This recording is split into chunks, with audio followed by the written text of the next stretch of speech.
When Sarah walked into the office that morning, she already felt the weight of the world on her shoulders. Her little boy Ethan had been up all night coughing. She couldn't find anyone to watch him. Not the neighbor, not even her sister. So she made a choice. She wrapped Ethan in his small blue blanket, held his tiny hand and whispered, "Sweetheart, you'll stay quiet while Mommy works, okay?" She didn't have another option. She needed this job, the bills were piling up, and she hadn't paid rent in 2 months. At first, everything seemed fine. Ethan sat quietly in the corner with crayons while Sarah handled customer calls. But then her manager, Mr. Jenkins, walked in, his expression cold as steel. "What is that doing here?" he barked, pointing at her son. Sarah froze. "Sir, please, I had no choice." "I don't care," he snapped. "This is a professional environment. You think this is a daycare? You're fired, effective immediately." Tears welled in Sarah's eyes as she clutched her son's hand. She wanted to scream, but she just whispered, "Let's go, baby." Mommy will find another way. As she walked out of the office, no one said a word. Not one coworker looked up. And that's when she realized, sometimes the world doesn't punish you for doing wrong. It punishes you for trying your best. Days turned into weeks. Sarah searched everywhere for a job, but no one wanted to hire a single mother with a child. Ethan's cough grew worse. At night, she'd hold him close, whispering stories to keep his mind off the hunger in his stomach. One night, she broke down completely. She sat on the floor, looking at the eviction notice on her door.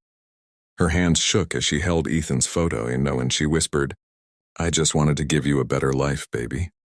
The next morning, she took a deep breath and walked into another company's lobby. A new firm, Richmond and Company. The receptionist smiled. "You have an interview with our new director?" Sarah nodded nervously. Her clothes were old but clean. She clutched her resume like it was her last hope. When she entered the office, she froze. The man sitting behind the big glass desk looked familiar. He had warm eyes and a quiet smile. "Please sit," he said gently. His nameplate read, "Mr. Ethan Richmond, Managing Director." Sarah didn't know it yet, but this interview would change her life forever. "Tell me about yourself, Ms. Carter," Ethan said, scanning her resume. Sarah tried to keep her voice steady. "I'm a single mother. I used to work in customer service. I just need a chance to prove myself again." He nodded slowly. "I see. Why did you leave your last job?" She hesitated, eyes glistening. "I was fired because I brought my son to work. He was sick and I didn't have anyone to help." For a long moment, Ethan said nothing. He looked down, then quietly whispered, "Your son, was he about 5 years old back then?" Sarah frowned. "Yes." "How did you—" Ethan smiled softly. "Because, Ms. Carter, that boy was me." Her breath caught. "What?" He leaned forward. "My mother once brought me to her job. She was fired that same day, Ryan, for trying to take care of me.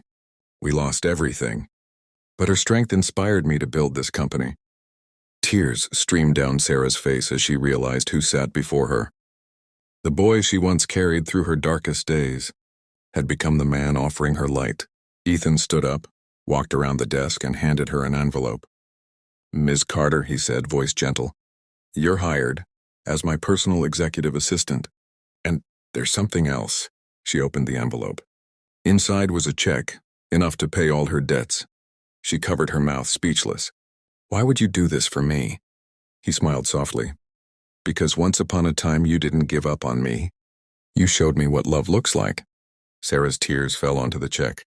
For the first time in years, she whispered a prayer, not of desperation, but of gratitude.